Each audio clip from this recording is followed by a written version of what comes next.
കണ്ടുമുട്ടിയ കാര്യം ഒരുപാടുണ്ട്. നിങ്ങൾക്ക് എല്ലാവർക്കും അറിയാമായിരിക്കും. എൻ്റെ യൂട്യൂബ് ചാനലിൻ്റെ പേരെന്തുവാണ്, യൂട്യൂബ് ചാനലിൽ എങ്ങനെയായിരുന്നു, ഇതിനു മുമ്പ് എങ്ങനെയായിരുന്നു, എൻ്റെ കൂടെ ആരായിരുന്നു ജീവിച്ചുകൊണ്ടിരുന്നത് നിങ്ങൾക്ക് എല്ലാവർക്കും അറിയാവുന്ന കാര്യമാണ്. പക്ഷേ എന്തോ സാഹചര്യം ജീവിക്കാൻ അനുവദിച്ചില്ല. അതെ, സാഹചര്യം ജീവിക്കാൻ അനുവദിച്ചില്ല. നമ്മൾ വിചാരിക്കുന്നത് പോലെ എല്ലാ കാര്യങ്ങളും നമ്മുടെ ലൈഫിൽ നടക്കത്തില്ല. നമ്മൾ വിചാരിക്കും, അല്ലെങ്കിൽ നമുക്കൊരു പ്ലാനിങ് ഇങ്ങനെയൊക്കെ നമ്മുടെ ലൈഫ് കൊണ്ടുപോകണം എന്നൊക്കെ നമുക്ക് എല്ലാവർക്കും ഒരു പ്ലാനിങ് കാണും ഉള്ളിൽ. എത്രയൊക്കെ ഇല്ല, നാളെ ഉറക്കം എണീറ്റാ ഉണ്ടാവോ ഇല്ലയെന്ന് അറിയത്തില്ല, ചിലപ്പോൾ ഉണ്ടാവില്ല എന്നൊക്കെ മൈൻഡിൽ നമ്മൾ പറഞ്ഞാൽ നമ്മുടെ ഉള്ളിൽ നമുക്കൊരു പ്ലാനിങ് ഉണ്ട്. അടുത്ത വർഷം എങ്ങനെയായിരിക്കണം, അല്ലെങ്കിൽ അടുത്ത മാസം എങ്ങനെയായിരിക്കണം എന്നൊക്കെ, അല്ലെങ്കിൽ അടുത്ത ദിവസം എങ്ങനെയായിരിക്കണം എന്നൊക്കെ നമ്മുടെ ഉള്ളിൽ ഒരു 90% ആൾക്കാർ, 90 99 ആൾക്കാരുടെ മനസ്സിലും ഉണ്ട് നമുക്ക് അടുത്ത ദിവസം എങ്ങനെ ആയിരിക്കണം. അപ്പോൾ നമ്മൾ വിചാരിക്കുന്ന പോലെ ഒന്നും നമ്മുടെ ലൈഫിൽ നടക്കത്തില്ല. നമ്മൾ ആഗ്രഹിക്കുന്ന എല്ലാം കിട്ടിക്കഴിഞ്ഞാൽ പിന്നെ ജീവിക്കാൻ ഒരു സുഖമില്ലാതായി പോകുന്നത് സത്യം. അതുകൊണ്ട് എല്ലാം വാരിക്കും ഒരു ദൈവം അങ്ങ് തരത്തില്ല, യൂണിവേഴ്സിൻ്റെ എനർജി നമുക്ക് അങ്ങനെ തരത്തില്ല. അപ്പോൾ സജി പാറുവിന് അത്യാവശ്യം കുറച്ച് ആൾക്കാർക്കെങ്കിലും അറിയാമായിരിക്കും. അറിയാത്തവരുണ്ടെങ്കിൽ താഴെ കമൻറ്റ് ചെയ്യുക, അറിയാവുന്നവരുണ്ടെങ്കിൽ അവരെ പറ്റിയിട്ടുള്ള അഭിപ്രായം കൂടി താഴെ ഒന്ന് കമൻറ്റ് ചെയ്യുക. അപ്പോൾ ഇവർ രണ്ടുപേരും നാടൻ പാട്ട് കാര്യങ്ങളൊക്കെ പാടി അങ്ങനത്തെ ഒരു സെറ്റപ്പിൽ ജീവിച്ച് പോയ ടീംസാണ്. നാടൻ പാട്ടൊക്കെ അത്യാവശ്യം നന്നായിട്ട് പാടുമായിരുന്നു. അതിൻ്റെ ഇതിൽ തന്നെ റീച്ചും കാര്യങ്ങളൊക്കെ ഉണ്ടായിരുന്നു. അപ്പോൾ വലിയ കുഴപ്പമൊന്നുമില്ലാതെ വീഡിയോസൊക്കെ ചെയ്ത് പോയിക്കൊണ്ടിരുന്ന ടീംസാണ്. അപ്പോൾ വീഡിയോ ആദ്യമായി കാണുന്ന ചാനൽ സബ്സ്ക്രൈബ് ചെയ്യാനും വീഡിയോ ലൈക്ക് ചെയ്യാനും ഹൈപ്പ് കൊടുക്കാനും മറക്കണ്ട. എന്നാൽ ഇപ്പോൾ റീസൺലി ഈ സജി പാറുവിലെ സജി ഒരു വീഡിയോ ഇട്ടിട്ടുണ്ട്. ആ വീഡിയോ ആണ് വിവാദമായി മാറുന്നത്. അപ്പോൾ ഇവരുടെ ലൈഫിൽ എന്താണ് സംഭവിച്ചതെന്ന് ചോദിച്ചു കഴിഞ്ഞാൽ സജിയും പാറും ഡിവോഴ്സായി.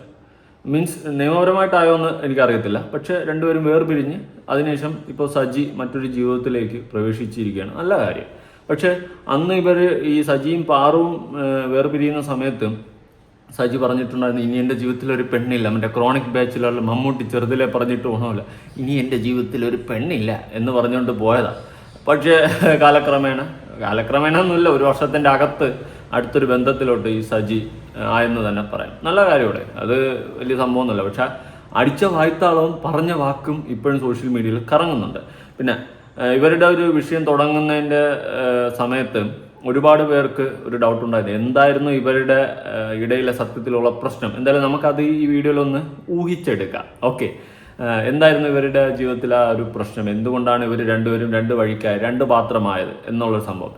എന്നാൽ ഇവർ രണ്ടുപേരിലും ഞാൻ കണ്ട ഒരു ക്വാളിറ്റി ആയിരുന്നു, ഇപ്പം ആണെന്ന് പറയാൻ പറ്റത്തില്ല, ആയിരുന്നു രണ്ടുപേരും പരസ്പരം അങ്ങോട്ടും ഇങ്ങോട്ടും അധികം അങ്ങോട്ട് ചെളിവാരി അടിച്ചിട്ടില്ല, അല്ലെങ്കിൽ ഈ പറയുന്ന പോലെ കാരണം പുറത്ത് പറഞ്ഞിട്ടില്ല. അതിപ്പം സജി ആയാലും ശരി, പാറു ആയാലും ശരി.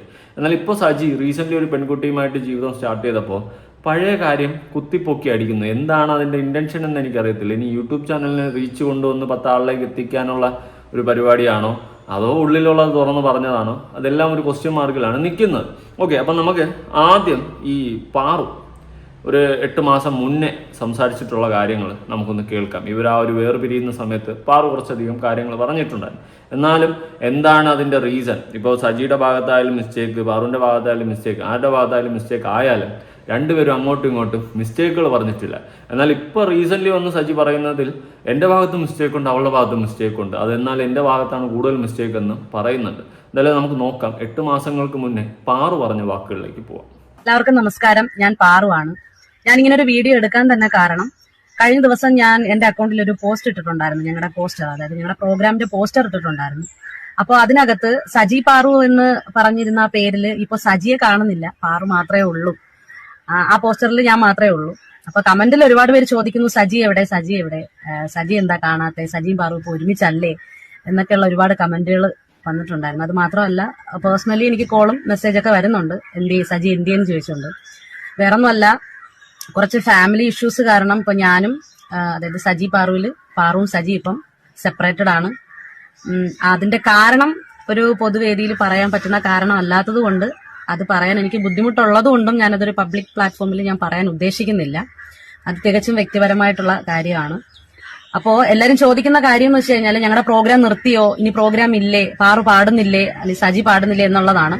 അപ്പൊ ഞങ്ങളുടെ സമിതി ഉണ്ട്, V1 ഫോക്ക് മീഡിയ എന്നാണ് ഞങ്ങളുടെ സമിതിയുടെ പേര്. പ്രോഗ്രാം ചെയ്യുന്നുണ്ട്. പ്രോഗ്രാമിൽ സജി മാത്രമേ ഇല്ലാതുള്ളൂ, പാറു ഉണ്ട്. ബാക്കിയുള്ള ടീംസ് എല്ലാം, ഞങ്ങളുടെ ഓർക്കസ്ട്ര ടീം, പാട്ടുകാര്, വിഷ്വലുകാർ എല്ലാവരും ഉണ്ട്, പ്രോഗ്രാം ചെയ്യുന്നുണ്ട്. അപ്പോ പ്രോഗ്രാം ബുക്ക് ചെയ്യുന്നതിനായിട്ട് രതീഷ് ചിറയൻകീഴ് ചേട്ടൻ അമ്മ പ്രോഗ്രാം ഏജൻസി ആണ്. അപ്പോൾ ചേട്ടനെ കോൺടാക്ട് ചെയ്താൽ മതി. അതുപോലെ തന്നെ എൻ്റെ കോൺടാക്ട് നമ്പർ ഞാൻ അതിനകത്ത് വെക്കുന്നുണ്ട്, ഈ വീഡിയോയ്ക്ക് മുകളിൽ വെക്കുന്നുണ്ട്. അപ്പോൾ ഇതിന്റെ കാരണം എല്ലാവരും ചോദിക്കുന്ന ഓരോ കമന്റിനും കയറി റിപ്ലൈ ഇടുന്നതിനേക്കാളും നല്ലത് ഇതുപോലൊരു ചെറിയ വീഡിയോ ചെയ്തിടാന്ന് വിചാരിച്ചു. അതിനുള്ള കാരണം പറയാമെന്ന് വിചാരിച്ചു. അപ്പോൾ സജിയും പാറുവിൽ ഇനി പാറു മാത്രമേ ഉള്ളൂ, സജി ഇല്ല. അത് നിങ്ങളോടൊന്ന് ഷെയർ ചെയ്യണമെന്ന് തോന്നി. അപ്പോൾ അത്രയേ ഉള്ളൂ. ഓക്കെ, ഇവിടെ പാറു വളരെ വളരെ മാന്യമായിട്ട് ആ ഒരു സംഭവം പറഞ്ഞു തീർത്തു. അതായത് സജിയും പാറു ഇനി അവരില്ല, സെപ്പറേറ്റഡ് ആണ്, ഇനി പാറു മാത്രമേ ഉള്ളൂ, പ്രോഗ്രാമിന് ബുക്ക് ചെയ്യേണ്ട ഇന്ന കോൺടാക്ട്സിലൊക്കെയാണ്, അങ്ങനെ ഇങ്ങനെയൊക്കെ പറഞ്ഞുകൊണ്ട് വളരെ ഒരു പൊളൈറ്റായിട്ട് തന്നെ ആ സാധനം ഹാൻഡിൽ ചെയ്തു. ഇതിപ്പോൾ സാധാരണ ഓരോരുത്തരെന്ന് വെച്ച് കഴിഞ്ഞാൽ അവൻ എന്നെ ഇങ്ങനെ ചെയ്തു, ഇവളെന്നെ അങ്ങനെ ചെയ്തു, ഈ ഒരു സെറ്റപ്പിൽ പറഞ്ഞ് അങ്ങോട്ടും ഇങ്ങോട്ടും അടിയുണ്ടാക്കി ഒരു വർഷത്തേക്കുള്ള കണ്ടന്റ് ആക്കും. ആ സ്ഥാനത്ത് അവർ നൈസായിട്ട് അതങ്ങ് ഹാൻഡിൽ ചെയ്തു. കാരണം അവരുടെ കുടുംബകാര്യമാണ്, അതിങ്ങനെ പബ്ലിക്കിൽ കൊണ്ടിട്ട് നാട്ടുകാർക്ക് അഭിപ്രായം പറയാനുള്ളൊരു വേദിയാക്കി മാറ്റേണ്ടതല്ല അവരുടെ കുടുംബകാര്യങ്ങൾ എന്ന് പൂർണ്ണമായിട്ട് മനസ്സിലാക്കിക്കൊണ്ട് അവർ നൈസായിട്ട് അതിനൊരു റിപ്ലൈ കൊടുത്തത്. അതായത് ഇവരുടെ അടുത്ത് ഒരുപാട് പേര് ചോദിക്കുന്നുണ്ട്, സജിയും പാറുവിൽ ഇനി സജി ഇല്ലേ, സജിയുടെ പേരെവിടെ പോയി, അങ്ങനെ ഇങ്ങനെയൊക്കെ ചോദ്യങ്ങൾ ഉറപ്പായിട്ട് വരും. കാരണം ഇവരെയൊക്കെ ഓഡിയൻസ് ആയിട്ടുള്ള ആൾക്കാർ ഉറപ്പായിട്ട് ചോദിക്കും. അപ്പോൾ ചോദ്യങ്ങൾ കൂടി വരുമ്പോൾ മറുപടി കൊടുക്കേണ്ട ഒരു സ്റ്റേജിലോട്ട് വരും. അപ്പോൾ മറുപടി കൊടുത്തേ പറ്റത്തുള്ളൂ. അപ്പോൾ അവർ നൈസായിട്ട് ഹാൻഡിൽ ചെയ്ത് ഇനി സജിയും പാറുവിൽ സജിയില്ല, പാറു മാത്രമേ ഉള്ളൂ, നമുക്ക് ഒന്നിച്ചു പോകാൻ പറ്റാത്തതുകൊണ്ട് നമ്മൾ സെപ്പറേറ്റ് ആയി. എൻ്റെ റീസൺ ഒന്നും പറയുന്നില്ല. റീസൺ പറയാത്തതാണ് അവിടുത്തെ ക്വാളിറ്റി എന്നാണ് ഞാൻ മനസ്സിലാക്കുന്നത്. ഓക്കെ, അങ്ങനെ നൈസായിട്ട് സജിയെ കുറ്റം പറയാനായിട്ട് പാറു മുന്നോട്ട് വരുന്നുമില്ല. ഇനി പാറുവിനെ കുറ്റം പറയാനായിട്ട് സജി മുന്നോട്ട് വരുന്നുണ്ടോ എന്ന് നമുക്ക് നോക്കേണ്ടിയിരിക്കുന്നു. അപ്പോൾ എന്തായാലും കൊള്ളാം, നൈസായിട്ട് ഹാൻഡിൽ ചെയ്യേണ്ട രീതിയിൽ കാര്യങ്ങൾ പറഞ്ഞ് ഹാൻഡിൽ ചെയ്തു. ഇനി തുടർന്ന് ആ സമയത്ത് തന്നെ സജിയുടെ ഭാഗം പറഞ്ഞുകൊണ്ട് ഒരു വീഡിയോ ഇട്ടിട്ടുണ്ട്. നമുക്ക് അതും ഒന്ന് കാണാം. കാരണം സജിക്കും എന്താണ് പറയാനുള്ളതെന്ന് കേൾക്കണമല്ലോ. പക്ഷെ ഞാൻ രണ്ടുപേരിലും മനസ്സിലാക്കി അന്നത്തെ ഒരു ക്വാളിറ്റി അതായിരുന്നു. ഏത് അങ്ങോട്ടും ഇങ്ങോട്ടും ചെളിവാരി അടിച്ചിരുന്നെങ്കിൽ നാട്ടുകാർക്ക് അറിയാനും ചിരിക്കാനും ഒക്കെ ഉള്ള ഒരു വകുപ്പായി മാറിയാനും. ഇപ്പോൾ നിങ്ങളുടെ ലൈഫിൽ എന്താണ് പ്രശ്നം നടന്നത് എന്നറിയാനുള്ള ക്യൂരിയോസിറ്റി എനിക്കുൾപ്പെടെ ഉണ്ട്, എന്തായിരിക്കും കാരണം. പക്ഷെ അത് നിങ്ങൾ പറയാത്തടത്തോളം കാലം നമ്മൾ അറിയത്തില്ല. അറിഞ്ഞാലും ഇനി നിങ്ങൾ പറയാതെ നമ്മൾ അതിനെ പറ്റി അഭിപ്രായം പറയാൻ പറ്റില്ല. ഓക്കെ, അതാണ് അതിൻ്റെ ഒരു ശരി. എന്തായാലും അന്ന് ആ സമയത്ത് സജി പറഞ്ഞ വാക്കുകളിലേക്ക് പോവാം. നമസ്കാരം, സജി കല്ലോകത്തിലാണ്. ഞാൻ ഇങ്ങനെ ഒരു വീഡിയോ ഇടാൻ കാരണം, ഞാനിപ്പം ഈ ഇടയ്ക്ക് സോഷ്യൽ മീഡിയയിൽ ഫേസ്ബുക്കിൽ ഞാനൊരു ഇടയ്ക്ക് എൻ്റെ പാട്ടുകളൊക്കെ ഇടുന്നുണ്ട്. അപ്പോൾ അതിനകത്ത് ഓരോരുത്തർ കമൻറ്റ് ചെയ്യുന്നുണ്ട്, പാറുവിനെ വിളിച്ചുകൊണ്ട് പോവാ, നിങ്ങൾ ഒരുമിച്ച് ജീവിക്കുക, പാറുവില്ലാതെ നിൻ്റെ പാട്ട് കൊള്ളത്തില്ലെന്നൊക്കെ പറയുന്നുണ്ട്. ഓക്കെ ചേട്ടാ, അതൊക്കെ ഞാൻ അംഗീകരിക്കുന്നുണ്ട്, അതൊക്കെ നല്ല കാര്യങ്ങളാണ്, ഞാൻ അംഗീകരിക്കുന്നുണ്ട്. ഞാനൊരിക്കലും പറയുന്നില്ല എൻ്റെ പാട്ട് നല്ലതെന്ന് ഞാൻ പറയത്തില്ല. പക്ഷേ നിങ്ങൾ കഴിഞ്ഞ ഒരു മാസത്തിൽ പാറുവിൻ്റെ വീഡിയോ നിങ്ങൾ കണ്ടുകൊണ്ടായിരിക്കും. ഇനി സജി പാറുവിൽ, പാറു മാത്രമേ ഉള്ളൂ, സജി ഇല്ല. അപ്പോൾ കാരണങ്ങൾ എന്തുമാകട്ടെ, ഏതുമായിക്കോട്ടെ, അതെനിക്ക് പബ്ലിക്കിൻ്റെ ഇടയിൽ ഞങ്ങൾ പറഞ്ഞില്ല. ഇപ്പോൾ എൻ്റെ കുറ്റമായിരിക്കാം, ചിലപ്പോൾ അവളെ കുറ്റങ്ങളായിരിക്കാം. ചിലപ്പം ജീവിതമാകുമ്പം അങ്ങോട്ടും ഇങ്ങോട്ടും കുറ്റങ്ങൾ കുറവുകളുണ്ടാവും. പിന്നെ അതൊരു പബ്ലിക്കിൻ്റെ ഇടയിൽ എനിക്ക് പറയാൻ ബുദ്ധിമുട്ടുണ്ട്. ഞങ്ങൾ പിന്നെ പരസ്പരം അങ്ങോട്ടും ഇങ്ങോട്ടും അഡ്ജസ്റ്റ് ചെയ്ത് പോകുന്നതാണല്ലോ ജീവിതം. പണ്ടുള്ളവർ പഴമക്കാർ പറയുന്ന പോലെ ജീവിതമാകുമ്പം ചട്ടിയും കലം പോലെ തട്ടിമുട്ടിയിരിക്കും. അതോടെയും പിന്നെയും നമ്മൾ വാങ്ങും. അങ്ങനെയാണ് നമ്മുടെ ജീവിതം. വാങ്ങുമെന്ന് പറയുന്നത് മീൻസ് തെറ്റുകളുണ്ടാവും, തിരുത്തിപ്പോവും, അതാണ്. പിന്നെ എന്താ പറയുക, ഒരു കൈ കൂട്ടിമുട്ടിയ ശബ്ദം ഉണ്ടാകത്തില്ല, രണ്ട് കൈയും കൂടെ കൂട്ടിമുട്ടിയാൽ മാത്രമേ ശബ്ദം ഉണ്ടാവുള്ളൂ.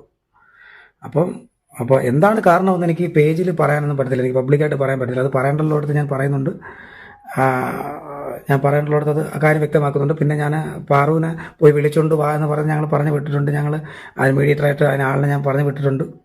ഞാനും പോയി സംസാരിച്ചതാണ്, ഇപ്പോഴും പറയുന്നതാണ്. അപ്പോഴേ ഞാൻ പറയുന്നൊരു കാര്യം, ഞാനിതുവരെ പാറുവിനെ ഉപേക്ഷിച്ചിട്ടില്ല. പാറുവിനെ എനിക്ക് ഉപേക്ഷിക്കാൻ താല്പര്യമില്ല. ഇന്നും തെറ്റുകളെല്ലാം തിരുത്തി സന്തോഷത്തോടെ മുമ്പോട്ട് പോയി ജീവിക്കാനുള്ള ആഗ്രഹത്തോടു കൂടി തന്നെയാണ് ഞാനിപ്പോഴും ജീവിക്കുന്നത്. അപ്പം ഞാൻ നല്ലതാണെന്ന് പറയുന്നില്ല, എൻ്റെ ജീവിതത്തിൽ ഞാൻ നല്ലതാണെന്ന് പറയുന്നില്ല. എൻ്റെ ഭാഗത്ത് വീഴ്ചകളും കുറ്റങ്ങളും കുറവുകളും വന്നിട്ടുണ്ട്. അതേപോലെ തന്നെ അവളുടെ ഭാഗത്തും വീഴ്ചകളും കുറ്റങ്ങളും കുറവുകളും വന്നിട്ടുണ്ട്. രണ്ടുപേരും കൂടെ പരസ്പരം ധാരണയിൽ പോവാം എന്നേ ഞാൻ ആഗ്രഹിക്കുന്നുള്ളൂ. ഞാനൊരിക്കലും ഡിവോഴ്സ് പേപ്പർ ഒപ്പിട്ട് കൊടുക്കത്തില്ല. ഇനി ഡിവോഴ്സ് പേപ്പർ ഞാൻ ഒപ്പിട്ട് കൊടുക്കണമെങ്കിൽ അവളെ കല്യാണം കഴിഞ്ഞെങ്കിൽ മാത്രമേ ഞാൻ ഒപ്പിട്ട് കൊടുക്കുള്ളൂ. ഞാനിനി ഒരിക്കലും കല്യാണം കഴിക്കത്തില്ല. എനിക്കൊരു വേറൊരു ജീവിതവുമില്ല, വേറൊരു പെണ്ണുമില്ല. എൻ്റെ കൂടെ മരിക്കും കാലം വരെ ഇനി പാറു തന്നെയാണ്, അതിനൊരു മാറ്റമില്ല. നാവിടി അമ്മച്ചിയുടെ മാവുങ്കല് അവിടെയാണ് മൂഞ്ചിയത് എന്ന് തന്നെ പറയാം. ഓക്കെ, അപ്പോൾ സജി പറയുന്ന വാക്കുകളെന്ന് വെച്ച് കഴിഞ്ഞാൽ എൻ്റെ ജീവിതത്തിൽ ഇനി വേറൊരു പെണ്ണില്ല. അതാണ് ഞാൻ ആദ്യം പറഞ്ഞത്, ക്രോണിക് ബാച്ചിലുള്ള ഡയലോഗ്. ഇനി എൻ്റെ ജീവിതത്തിൽ ഒരു പെണ്ണില്ല, എൻ്റെ ജീവിതത്തിൽ പാറു മാത്രമേ ഉള്ളൂ. എൻ്റെ വാക്കുകൾ നമ്മൾ ഒന്നുമില്ലെങ്കിലും പോട്ട്, നമ്മൾ പേഴ്സണൽ ലൈഫിൽ പറയുന്ന പോലെയല്ലോ, സോഷ്യൽ മീഡിയയിലൊന്ന് ഒരു വാക്ക് പറയുമ്പോൾ അത് പാലിക്കാനുള്ള ഒരു ഇത് കാണിക്കുക, ഇത് ഞാൻ പറയുന്നുള്ളൂ. അല്ലാത്ത പക്ഷെ നമ്മൾ പറയാതിരിക്കുക. എൻ്റെ ജീവിതത്തിൽ ഇനി വേറൊരു പെണ്ണില്ല. ഇതൊക്കെ പറയുമ്പോൾ ആൾക്കാർ നോക്കുമ്പോൾ വിചാരിക്കും അപ്പോൾ പാറുവിൻ്റെ ഭാഗത്തായിരിക്കും തെറ്റ്. പക്ഷെ അങ്ങനെയല്ല. പലരെയും ഇവൻ തന്നെ അങ്ങോട്ട് വിട്ടിട്ടുണ്ട്, ഏത് കോംപ്രമൈസ് ആക്കാനും അതിന് ഇതിനൊക്കെ ശ്രമിച്ചിട്ടുണ്ട്. പക്ഷെ പാറു സമ്മതിച്ചിട്ടില്ല എന്നുള്ളൊരു കാര്യമാണ് മനസ്സിലാക്കാൻ സാധിക്കുന്നത്. അങ്ങനെ പാറു സമ്മതിക്കാതെ ഇരുന്നിട്ടുണ്ടെങ്കിൽ ഓഫ് കോഴ്സ് തെറ്റ് വേണ്ട ഭാഗത്താണ്. ഓക്കെ, എൻ്റെ ജീവിതത്തിൽ വേറൊരു പെണ്ണില്ല, മറ്റതാണ്, ഞാൻ ഡിവോഴ്സിൽ ഒപ്പിട്ട് കൊടുക്കത്തില്ല. കാരണം ഡിവോഴ്സിനപ്പോൾ അപ്രോച്ച് ചെയ്തത് തന്നെ പാറു എന്നാണ് നമുക്ക് മനസ്സിലാക്കാൻ സാധിക്കുന്നത്. അങ്ങനെ പാറു ഡിവോഴ്സിന് അപ്രോച്ച് ചെയ്യുന്നുണ്ടെങ്കിൽ അമ്മാതിരി തെറ്റുവൻ്റെ ഭാഗത്തു നിന്ന് ഉണ്ടായിട്ടുണ്ട് എന്നാണ് മനസ്സിലാക്കാൻ സാധിക്കുന്നത്. അപ്പോൾ ഇവൻ്റെ കൂടെ ഒട്ടും ചേർന്ന് പോകാൻ താല്പര്യമില്ലാത്തത് കൊണ്ടാണ് പാറു ഡിവോഴ്സിന് ഇങ്ങോട്ട് അപ്രോച്ച് ചെയ്തത്. എന്നാൽ ഇവൻ ഒപ്പിട്ട് കൊടുക്കില്ല എന്ന് പറയുമ്പോൾ ഇവൻ്റെ ഭാഗത്താണ് മിസ്റ്റേക്ക് എന്നാണ് ഞാൻ മനസ്സിലാക്കുന്നത്. അല്ലാണ്ട് എനിക്ക് തോന്നുന്നില്ല പാറുവിൻ്റെ ഭാഗത്താണെന്ന്. ഇനി കുടുംബമാകുമ്പോൾ ഈ ചട്ടിയും കലവുമ്പോൾ തട്ടിയും മുട്ടിയിരിക്കും എന്ന് പറയുന്നത് പോലെ എന്തെങ്കിലും പ്രശ്നം ഉണ്ടെങ്കിലും ഇവൻ്റെ ഭാഗത്താണ് ഈ ഡിവോഴ്സിലോട്ട് എത്താനുള്ള വിഷയമെന്നാണ് ഞാൻ മനസ്സിലാക്കുന്നത്. അത് ഡിവോഴ്സിന് അപ്രോച്ച് ചെയ്തത് ഇവൻ്റെ വാക്കുകളിൽ നിന്ന് തന്നെ മനസ്സിലാക്കാം പാറുവാണ് മുൻകൈ എടുത്തിറങ്ങിയത്. പാറു മുൻകൈ എടുത്ത് ഡിവോഴ്സിന് ഇറങ്ങണമെങ്കിൽ തെറ്റുവൻ്റെ ഭാഗത്താണ്. സാമാന്യ കോമൺ സെൻസ് യൂസ് ചെയ്താൽ മതി, നമുക്ക് മനസ്സിലാവുന്ന കേസുകൾ. അപ്പോൾ തെറ്റുവൻ്റെ ഭാഗത്താണ്. തെറ്റ് എന്താണെന്ന് അറിയത്തില്ല, എന്നാൽ അവിഹിതമാണോ ഇനി മറ്റെന്തെങ്കിലും ആണോ എന്താണെന്നൊന്നും നമുക്കറിയത്തില്ല. എന്തായാലും പാറുവിന് ഒരിക്കലും പൊറുക്കാൻ പറ്റാത്ത, ക്ഷമിക്കാൻ പറ്റാത്ത, അല്ലെങ്കിൽ കാണാൻ പറ്റാത്ത, അല്ലെങ്കിൽ കാണാൻ പാടില്ലാത്ത എന്തെങ്കിലും കണ്ടതാണോ എന്താണെന്നൊന്നും പിടിയില്ല. എന്തായാലും നല്ല ഒന്നാം തരം തെറ്റുവൻ്റെ ഭാഗത്തുനിന്ന് ഉണ്ടായത് കൊണ്ട് തന്നെയാണ് പാറു ഇങ്ങനെ ഒരു തീരുമാനമെടുത്തത്. കാരണം ഒരിക്കലും ഇനി ആ വ്യക്തിയോട് ആ തെറ്റ് പുറത്ത് എനിക്ക് ഒന്നിച്ചു പോകാൻ പറ്റില്ല എന്നുള്ള സിറ്റുവേഷൻ വരുമ്പോഴാണ് നമ്മൾ ഡിവോഴ്സ് എന്ന് പറയുന്ന ഒരു ഓപ്ഷനിലോട്ട് പോകുന്നത്. നല്ല ഓപ്ഷനാണ്. അത് വച്ചേക്കുന്നത് നമുക്ക് ആവശ്യമില്ല, ഒരുമിച്ച് ജീവിച്ച് പോകാൻ പറ്റുന്നില്ലെങ്കിൽ വേറെ പിരിയാൻ വേണ്ടിയിട്ട് തന്നെയാണ്. അതൊരു അന്തസ്സാണ്, ക്വാളിറ്റിയാണ്. പക്ഷേ ഇവൻ പറയുന്നതെന്ന് വെച്ച് കഴിഞ്ഞാൽ ഞാൻ ഒരിക്കലും ആ ഡിവോഴ്സ് പേപ്പറിൽ ഒപ്പിട്ട് കൊടുക്കത്തില്ല, എൻ്റെ ജീവിതത്തിൽ ഇനി വേറൊരു പെണ്ണില്ല. അപ്പോൾ വേറൊരു പെണ്ണില്ല എന്ന് പറയുമ്പോൾ നമ്മൾ ചിന്തിക്കുമോ അപ്പോൾ പെണ്ണ് അല്ല, വേറെ എന്തോ ആയാലും, എന്ത് തേങ്ങ ആയാലും അംഗീകരിക്കാൻ പറ്റാത്തൊരു തെറ്റാണ് ഇവൻ്റെ ഭാഗത്തുനിന്ന് ഉണ്ടായിട്ടുള്ളതെന്നാണ് പാറുവിൻ്റെ സംസാരത്തിൽ നിന്നും ഇവൻ്റെ സംസാരത്തിൽ നിന്നും മനസ്സിലാക്കാൻ സാധിക്കുന്നത്. എന്നാൽ ഇവൻ പറഞ്ഞ വാക്കുകളൊന്നും പാലിച്ചില്ല. ഡിവോഴ്സ് പേപ്പറിൽ ഒപ്പിട്ടോ ഇല്ല എന്നുള്ളത് അവൻ്റെ കാര്യം, അത് അവിടെ ഇരിക്കട്ടെ. ഇവൻ പറഞ്ഞില്ല എൻ്റെ ജീവിതത്തിൽ ഇനി ഒരു പെണ്ണില്ല എന്ന്, ആ വാക്കും പാലിച്ചില്ല. അത് പാലിക്കാതെ വന്നപ്പോഴാണ് ഇവൻ വീണ്ടും കയറി പോകാൻ തുടങ്ങിയത്. എന്തായാലും നമുക്ക് അവൻ പറഞ്ഞ ഇപ്പോഴത്തെ പുതിയ പെണ്ണുമായിട്ടുള്ള അവൻ്റെ വാക്കുകൾ നമുക്കൊന്ന് കേൾക്കാം. പഴയതുപോലെ അല്ല, ഏട്ടന് ഈശയൊക്കെ വന്നിട്ടുണ്ട്, കാണാം. ഞങ്ങൾ ചായയൊക്കെ കുടിച്ച് ഇവിടെ ഇരിക്കുകയാണ്. എന്നിട്ടിനി ഞങ്ങൾ തമ്മിൽ എങ്ങനെ കണ്ടുമുട്ടി എന്നുള്ള കാര്യം അച്ഛൻ തന്നെ പറയത്തില്ലേ? പറയാം. അതിനുപരി ഇവർ വിചാരിക്കും ഞാൻ പുലിത്തോൽ എടുത്തുകൊണ്ട് കിടക്കുകയാണ്. സംഭവം വേറൊന്നുമല്ല, കയ്യിലേക്ക് കൊടുത്തോണ്ടല്ലേ കിടക്കുന്നത്. തിരിഞ്ഞും മറിഞ്ഞും അങ്ങോട്ട് കിടക്കുമ്പോൾ അത്യാവശ്യം അത് കുഴപ്പമില്ല.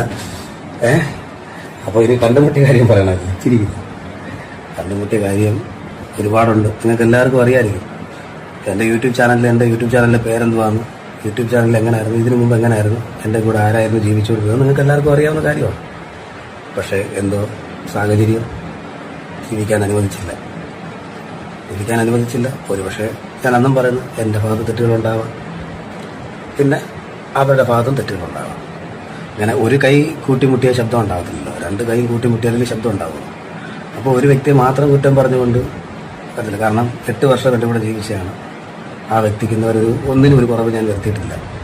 അതെല്ലാവർക്കും അറിയാവുന്നതാണ്, ടീമിലുള്ള എല്ലാവർക്കും അറിയാവുന്നതാണ്. ടീമിലെന്നല്ല, എല്ലാവർക്കും അറിയാവുന്ന, എന്നെ അറിയാവുന്നവർക്കും എന്നോട് ഞങ്ങളെക്കുറിച്ച് അറിയാവുന്നവർക്കെല്ലാം അറിയാവുന്നതാണ്. പിന്നെ തെറ്റുകുറ്റങ്ങൾ എല്ലാവർക്കും അങ്ങോട്ടും ഇങ്ങോട്ടും ഉണ്ടാകും. അത് ക്ഷമിച്ചും സഹിച്ചും പോകേണ്ടതാണല്ലോ ജീവിതം. അതെ, തെറ്റുകുറ്റങ്ങളൊക്കെ അങ്ങോട്ടും ഇങ്ങോട്ടും ഒക്കെ ഉണ്ടാവും. അത് ക്ഷമിച്ചും സഹിച്ചും പോകുന്നതാണ് ജീവിതം. പക്ഷെ എന്താണ് തെറ്റെന്നറിയത്തില്ല, എങ്കിലേ ക്ഷമിക്കാൻ പറ്റൂല്ല എന്ന് എനിക്ക് പറയാൻ പറ്റത്തുള്ളൂ കേട്ടോ. അതുകൊണ്ടാണ് എന്തായാലും തെറ്റുകുറ്റങ്ങൾ ഉണ്ട്, നിന്റെ ഭാഗത്താണ് തെറ്റെന്ന് നീ പറയുന്നുണ്ട്. അതൊക്കെ കേൾക്കുമ്പോൾ എവിടെയോ എന്തോ ചീഞ്ഞ് നാറുന്നുണ്ട്. അപ്പോൾ പാറു മുൻകൈ എടുത്ത് ഈ ഒരു ഡിവോഴ്സ് തീരുമാനത്തിലോട്ട് വന്നതിൽ എനിക്ക് അത്ഭുതമൊന്നും തോന്നുന്നില്ല. അവളായതുകൊണ്ട് ചിലപ്പോൾ അങ്ങനെ അങ്ങ് ഒതുക്കിയതായിരിക്കും. നിന്നെ പൊതുസമൂഹത്തിലോട്ട് ഇട്ടുകൊടുത്ത് പോവാതെ അവളുടെ ഒരു മാന്യത കാണിച്ചതായിട്ട് എനിക്ക് ഫീൽ ചെയ്യുന്നുണ്ട്. എന്തായാലും ജീവിതത്തിൽ വേറൊരു പെണ്ണില്ല, ഞാൻ സിഗ്മയാണ്, കൊറോണിക് ബാച്ചിലറാണെന്ന് പറഞ്ഞ സജിയേട്ടൻ്റെ ജീവിതത്തിൽ ഒരു പെണ്ണ് കടന്നു വന്നിരിക്കുകയാണ്. അത്രയ്ക്ക് ദൃഢമായി മുരട്ട് സിംഗിളായിട്ട് നിന്ന് നമ്മുടെ സജിയേട്ടനെ എങ്ങനെ വീഴ്ത്തി എൻ്റെ പൊന്നി ചേച്ചി അറിയാൻ പാടില്ല. എന്തായാലും ചേച്ചിക്ക് ഇരിക്കട്ടെ ഇന്നത്തെ എൻ്റെ കുതിരപ്പവൻ. എന്തായാലും സജിയേട്ടൻ ഇനി ഒരു പെണ്ണില്ല എന്ന് പറഞ്ഞ് നിൽക്കുന്ന ആ മനസ്സിനെ, കല്ലായ മനസ്സിനെ കനലാക്കി മാറ്റി അതിനുശേഷം ഉരുക്കി ഐസാക്കി വെള്ളമാക്കി മാറ്റിയ ചേച്ചിയാണ് ഇന്നത്തെ എൻ്റെ ഹീറോയിൻ. ഓക്കെ, എന്തായാലും ആശംസകൾ, സജിയേട്ടനെ വളച്ചെടുത്ത എല്ലാവിധ ആശംസകളും ചേച്ചിക്ക് ഇരിക്കട്ടെ. പാറു ചേച്ചി ഇതൊക്കെ കാണുന്നുണ്ടെങ്കിൽ ഇനി പാറു ചേച്ചിക്ക് കുരു പൊട്ടിയിട്ട് ഇവനെ വലിച്ചു കയറിയിട്ട് കൊടുക്കാതിരുന്നാൽ കൊള്ളാം. പിന്നെ ഞാനൊരു കാര്യം പറയാം, കഴിഞ്ഞു പോയ കാര്യങ്ങളാണ്. ഒരു 7-8 മാസം മുന്നേ കഴിഞ്ഞതാണ്, എല്ലാം തീർന്നതാണ്. അതിനുശേഷം വീണ്ടും വന്നിരുന്ന് ആ കേസ് വലിച്ചിട്ട് സംസാരിക്കുന്ന നിനക്ക് ബുദ്ധിയില്ലെന്നേ ഞാൻ പറയത്തുള്ളൂ. നീ തന്നെ പറയുന്നുണ്ട് നിന്റെ ഭാഗത്താണ് തെറ്റെന്ന്. എന്നിട്ട് നീ തന്നെ അന്ന് പറഞ്ഞ് ഞാൻ എൻ്റെ ജീവിതത്തിൽ ഇനി ഒരു പെണ്ണില്ലെന്ന്. ഇതെല്ലാം പറഞ്ഞിട്ട് നീ ഇതിങ്ങനെ ഇരുന്ന് പഴയ കാര്യം കുത്തുമ്പോൾ എങ്ങാണ്ട് കുരു പൊട്ടി പാറു എടുത്ത് പുറത്തടിച്ച് കഴിഞ്ഞാൽ മൊത്തം തീർന്നു കുതം. പിന്നെ നിന്റെ ഇൻറ്റൻഷൻ ഇനി പഴയ കാര്യങ്ങളൊക്കെ സംസാരിച്ച് ചർച്ച ചെയ്ത് ചാനലിന് റീച്ച് ഉണ്ടാക്കി കാശുണ്ടാക്കാനാണോ എന്ന് എനിക്കറിയത്തില്ല. എനിക്ക് എവിടെയോ ഒരു ഡൗട്ട് അങ്ങനെ അടിച്ച്, സ്വാഭാവികം. ഓക്കെ, ബാക്കി എന്ന് മനസ്സിലാക്കി വീണ്ടും ഞാൻ 7 മാസം ഞാൻ വീട്ടിൽ ഒറ്റയ്ക്ക് ഭക്ഷണമില്ലാതെ ഞാൻ ആ വല്ലാത്തൊരവസ്ഥ. കാരണം എനിക്കാണെങ്കിൽ അച്ഛനില്ല, അമ്മയുമില്ല. പിന്നെ ഒരു സഹോദരൻ ജോലിയായിട്ട് പുറത്താണ്, സഹോദരി പാരപ്പള്ളിയിലാണ്. അപ്പോൾ ഞങ്ങൾ വാടകയ്ക്കാണ് താമസിച്ചുള്ളത്. അപ്പോൾ ഞാൻ ഒറ്റയ്ക്കാണ് വീട്ടിൽ. അപ്പോൾ എനിക്ക് വേറെ ഒരു വീട് വാടകയ്ക്ക് എടുക്കണമെങ്കിലോ താമസിക്കണമെങ്കിലൊന്നും എനിക്കൊരു ഫാമിലി ഇല്ലാതെ ആരും വാടകയ്ക്ക് പോലും എനിക്ക് തരത്തില്ല. അപ്പോൾ ഞാൻ ഈ ഒറ്റയ്ക്ക് ഇങ്ങനെ വിഷമിച്ചിരുന്ന സമയം മാക്സിമം ആ പഴയ ജീവിതം എനിക്ക് തിരിച്ചു കൊണ്ടുവരാൻ ഞാൻ ഒരുപാട് ശ്രമിച്ചു, പക്ഷെ നടന്നില്ല. പിന്നാണ് അതൊക്കെ കാര്യങ്ങൾ എനിക്ക് മനസ്സിലായത്. എന്തുകൊണ്ടാണ് നേരത്തെ എനിക്കറിയാമായിരുന്നു എന്നെ വേണ്ടെന്ന് പറഞ്ഞ് പോയതും. അതൊക്കെ മനസ്സിലാക്കിക്കൊണ്ടാണ്, എല്ലാവർക്കും അത് മനസ്സിലായത് കൊണ്ടാണ്. എന്നൊരുവിധ ആൾക്കാർക്കല്ല ഇന്ന് എൻ്റെ കൂടെ ഉണ്ട്. ഇപ്പം V1 ഫോക്ക് മീഡിയയിൽ ഒരുവിധം ആർട്ടിസ്റ്റുകളല്ല എൻ്റെ കൂടെ നിന്നവർക്ക് എല്ലാവർക്കും മനസ്സിലായിട്ടുണ്ട് എന്ത് കാരണത്താലാണ് ആ വ്യക്തി പോയതെന്ന്. ഒക്കെ എല്ലാവർക്കും അറിയാം. അപ്പോൾ അതിനെക്കുറിച്ച് സംസാരിക്കുന്നില്ല. അവർ സന്തോഷത്തോടെ ജീവിച്ചോട്ടെ. എനിക്കിപ്പോൾ അവരോട് യാതൊരു പിണക്കോ ദേഷ്യങ്ങളൊന്നുമില്ല. പക്ഷേ എനിക്ക് ജീവിക്കണ്ടേ? ഭൂമിയിലൊരു ജീവിതമല്ലേ ഉള്ളൂ, എനിക്ക് ജീവിച്ചല്ലേ പറ്റും. അപ്പം സമൂഹം ചിലപ്പോൾ എന്നെ കുറ്റം പറയുമായിരിക്കും. കുഴപ്പമില്ല, പറഞ്ഞോട്ടെ. കാരണം സമൂഹത്തിൻ്റെ ചെലവിലല്ല ഞാൻ കഴിയുന്നത്. അതെ, സമൂഹത്തിൻ്റെ ചെലവിലൊന്നുമല്ല കഴിയുന്നതും ഇനി കഴിയേണ്ടതും. അപ്പോൾ എവിടെയോ കുത്തി പറഞ്ഞതുപോലെ എനിക്ക് ഫീൽ ചെയ്തു. ഇവൻ്റെ ഭാഗത്ത് മിസ്റ്റേക്ക് ഉണ്ടെന്ന് നിങ്ങൾ ഓൾറെഡി പറഞ്ഞു. അപ്പോൾ ഇനി അവളുടെ ഭാഗത്ത് മിസ്റ്റേക്ക് ഉണ്ടോ? ആരില്ലേ, പാറുവിൻ്റെ ഭാഗത്ത് ഇങ്ങനൊരു മുൾമുനയിൽ നിർത്തിയിട്ടുണ്ട്. ഇതെല്ലാം കൂടി കണ്ട് കുരുപൊട്ടി ലെവൽ വന്ന് പ്രതികരിച്ച് കഴിഞ്ഞാൽ തീർന്നു. പിന്നെ അതുകൊണ്ട് സൂക്ഷിയും കണ്ടുമൊക്കെ ഇരിക്കും. അണ്ണൻ്റെ ഉദ്ദേശം ഇതെല്ലാം സോഷ്യൽ മീഡിയയിൽ വരണമെന്നാണെങ്കിൽ എനിക്കൊന്നും പറയാനില്ല. അണ്ണൻ എൻജോയ്, നമുക്കും കണ്ടന്റായി. അപ്പോൾ ശരി, അണ്ണൻ പറ. ദൈവം സഹായിച്ച് ഇപ്പോൾ ആ 7 മാസം ഞാൻ കടന്ന് ഒരുപാട് വേദനിച്ചതിൻ്റെ കരഞ്ഞതിൻ്റെയൊക്കെ ദൈവം എനിക്ക് വീണ്ടും എനിക്ക് പഴയതുപോലെ എനിക്ക് റിക്കവറായി എനിക്ക് എല്ലാം തരുന്നുണ്ട്. റെക്കോർഡിങ്ങുകൾ വിൽസൺ സാറിൻ്റെ സ്റ്റുഡിയോയിൽ റെക്കോർഡിങ്. ഇപ്പോൾ സാറിന് ഞാൻ സ്വന്തമായിട്ട് ഞാൻ ആ പാട്ട് എഴുതി സംഗീതം ചെയ്ത് ഞാൻ തന്നെ പാടുന്നുണ്ട്. സ്വന്തമായിട്ട് ഒരുപാട് പാട്ടുകൾ എഴുതാൻ ദൈവം സാധിച്ചു, സംഗീതം ചെയ്യാൻ സാധിച്ചു. പിന്നെ അതുപോലെ തന്നെ എനിക്ക് നാടൻ പാട്ടിൻ്റെ ക്ലാസ് എടുക്കാൻ, അതും തിരുവനന്തപുരത്ത്. അത് ദൈവം സഹായിച്ച് വലിയ ഉദ്യോഗസ്ഥരെ, സർക്കാർ ജോലിക്കാരെ, അതൊക്കെ ഒരുപാട് സന്തോഷമായി ഞാൻ കാണുക. പിന്നെ അത്യാവശ്യം ഇപ്പം റെക്കോർഡിങ്ങുകളും വർക്കുകളും സ്റ്റേജ് ഷോ ഒക്കെ വരുന്നുണ്ട്. അത് നമ്മൾ ഒരു കാര്യമുണ്ട്, നമ്മളെല്ലാം തികഞ്ഞവരാണെന്ന് പറഞ്ഞിരുന്നിട്ട് കാര്യമില്ല. നമ്മുടെ ഭാഗത്ത് എന്തെങ്കിലും മിസ്റ്റേക്ക് ഉണ്ടെങ്കിൽ നമ്മൾ ദൈവസന്നിധിയിലിരുന്ന് കരഞ്ഞ്, ദൈവമേ എൻ്റെ ഭാഗത്ത് തെറ്റുകളാണെങ്കിൽ ക്ഷമിക്കണേ, ഇല്ലെങ്കിൽ ആ വ്യക്തിയോട് പോയി അല്ലെങ്കിൽ എന്നോട് ക്ഷമിക്കണേ എന്ന് പറഞ്ഞ് കരഞ്ഞ് കാല് പിടിച്ച് കരഞ്ഞാൽ ദൈവവും ക്ഷമിക്കും. കാരണം ഈ ലോകത്ത് തെറ്റിയാത്തവരാരുമില്ല. എല്ലാവരുടെ കയ്യിലും ഒരു പിടി മരുന്നുണ്ടാണ്. പക്ഷേ എനിക്കിപ്പോൾ വളരെ സന്തോഷമാണ്. പക്ഷേ മാക്സിമം ആ ജീവിതം ഞാൻ തിരിച്ചു കൊണ്ടുവരാൻ നോക്കി, നടന്നില്ല. അത് വേണ്ട എന്ന് പറഞ്ഞു. അത് എന്ത് കാരണത്താലാണ് വേണ്ട എന്നുള്ള കാര്യമൊക്കെ അത് നിങ്ങളോട് എനിക്ക് ചർച്ച ചെയ്യാൻ താല്പര്യമില്ല എന്ന് പറഞ്ഞാൽ ആൾക്കാർ ഒരുമാതിരി മറ്റേ സീരിയലിൽ മുൾമുനയിൽ അടുത്ത ദിവസം നാളെ രാത്രി 7 മണിക്ക് തത്സമയം കാണാം എന്നൊക്കെ പറയുന്നത് പോലെ ഒരുമാതിരി മുൾമുനയിൽ നിർത്തിയിട്ടാണ് സജിയേട്ടാ നിങ്ങൾ പോകുന്നത്. നാട്ടുകാർ കുത്തിപ്പൊക്കി എടുത്തടിച്ചാൽ പിന്നെ വീണ്ടും ഫ്ലോപ്പായി. പിന്നെ അവരെ എക്സ്പ്ലനേഷൻ, നിങ്ങളെ എക്സ്പ്ലനേഷൻ, പിന്നെ വയ്യ. ബിഗ് ബോസ് പോലും തോറ്റു. അതുകൊണ്ടാണ് ഉണ്ടായിരിക്കും നമ്മൾ ഒരുമാതിരി മുൾമുനയിൽ എത്താണ്. എനിക്കിന്നെ ഇപ്പോൾ ഒരു ആകാംക്ഷ തോന്നുന്നു, എന്തായിരിക്കും ഇവരുടെ പ്രശ്നം അറിയാനുള്ളൊരു ക്യൂരിയോസിറ്റിയുടെ. എന്തുവാ സജിയേട്ടാ മോശം? അതിൻ്റെ നിയമപരമായിട്ടുള്ള കോടതിയൊക്കെ ഉണ്ട്, അതിൽ സംസാരിച്ചോളാം. അപ്പോൾ ഇപ്പോൾ വളരെ സന്തോഷത്തോടെ ഞാൻ പൊയ്ക്കൊണ്ടിരിക്കുകയാണ്. ബാക്കി ഇനിയിപ്പോൾ ഞങ്ങൾ കണ്ടുമുട്ടുന്നതിന് മുമ്പ് തന്നെ ഈ ഒരു കാര്യം പറയണമല്ലോ. അതുകൊണ്ട് ഞാനിപ്പോൾ ബാക്കി കണ്ടുമുട്ടിയത് ഞാൻ എൻ്റെ ഭാര്യയെ, ഇപ്പോൾ എൻ്റെ എല്ലാമായ. കാരണം ഞാൻ ഒറ്റയ്ക്കിരുന്ന് ഞാൻ തകർന്നിരുന്ന സമയത്ത് എൻ്റെ കൂടെ വന്ന് എൻ്റെ തുണയായവളാണ്. ഞാൻ സകല കാര്യങ്ങളും ഒരു കള്ളം പോലും ഞാൻ മറച്ചു വെക്കാതെ എൻ്റെ സകല കാര്യങ്ങൾ ഞാൻ തുറന്നു പറഞ്ഞ് എന്നെ സ്വീകരിച്ചവളാണുള്ളത്. ഇപ്പം എനിക്ക് എൻ്റെ ജീവിതത്തിൽ, എൻ്റെ ഭൂമിയിൽ എനിക്ക് ഏറ്റവും വലിയ ലോകം ഇതാണ്. ഏറ്റവും വലിയ ലോകം എനിക്കിതാണ്. പറഞ്ഞു കഴിഞ്ഞാൽ ഒരുപാട് എനിക്ക് കണ്ണു നിറയും. ബാക്കി അദ്ദേഹം പറയും. സ്നേഹം തേനല്ല മോഹം തേനല്ല കണ്ണീരം കൈലേസുമല്ല ആഹാ ഓഹോ ഹേ ഹേ ഹേ. ഞാൻ ഒറ്റ കാര്യം പറയത്തുള്ളൂ, കുടുംബ പ്രശ്നങ്ങൾ കുടുംബത്തിൽ തീർക്കുക, വീട്ടിൽ തീർക്കുക, അടിച്ചു പിരിഞ്ഞ് പോയാൽ വഴിക്ക് പോവുക. സോഷ്യൽ മീഡിയയിൽ ഇട്ട് കഴിഞ്ഞാൽ നമ്മളെപ്പോലുള്ളവന്മാരെടുത്ത് ചർച്ച ചെയ്യും, നാട്ടുകാർ അഭിപ്രായം പറയും. പിന്നെ നിങ്ങൾക്കൊക്കെ പുറത്തിറങ്ങി നടക്കണ്ടേ? സ്വയമേ ഒരു ഉളുപ്പ് തോന്നാതെ വിധത്തിലാവുന്ന ഒരു സിറ്റുവേഷനിലോട്ടൊക്കെ പോകും. അതുകൊണ്ട് സൂക്ഷിച്ചാൽ ദുഃഖിക്കേണ്ട. നിങ്ങളുടെ അഭിപ്രായങ്ങളും കാര്യങ്ങളും ഉറപ്പായിട്ട് താഴെ കമൻറ്റ് ചെയ്യുക. പുതിയൊരു വീഡിയോ ആയിട്ട് കാണാം. Bye bye bye. എടാ ഒന്നിച്ചു പോകാൻ പറ്റില്ലെങ്കിൽ divorce is the best option. അത് തന്നെയാണ്. അതുകൊണ്ട് പരസ്പരം അങ്ങോട്ടും ഇങ്ങോട്ടും ചെളിവാരി അടിക്കാതിരിക്കുക. ഇവിടെ ഇപ്പം സജി വന്ന് ഈ വീഡിയോ ചെയ്തതിൽ എനിക്ക് യോജിപ്പില്ല. കാരണം 8 മാസം മുന്നേ കഴിഞ്ഞു പോയ അല്ലെങ്കിൽ 7 മാസം മുന്നേ കഴിഞ്ഞു പോയ കാര്യങ്ങളാണ് വീണ്ടും വന്നിട്ട് ഒരു ചർച്ചയ്ക്ക് വേണ്ടിയിട്ട് ഇട്ട് കൊടുക്കുന്ന പോലെ എനിക്ക് എവിടെ ഫീൽ ചെയ്ത്. എന്തായാലും റീച്ചാണ് ആവശ്യമെങ്കിൽ ചെയ്തോ, നമുക്കും കിട്ടട്ടെ വല്ലതും ഒക്കെ. അപ്പോൾ ശരി, ബൈ.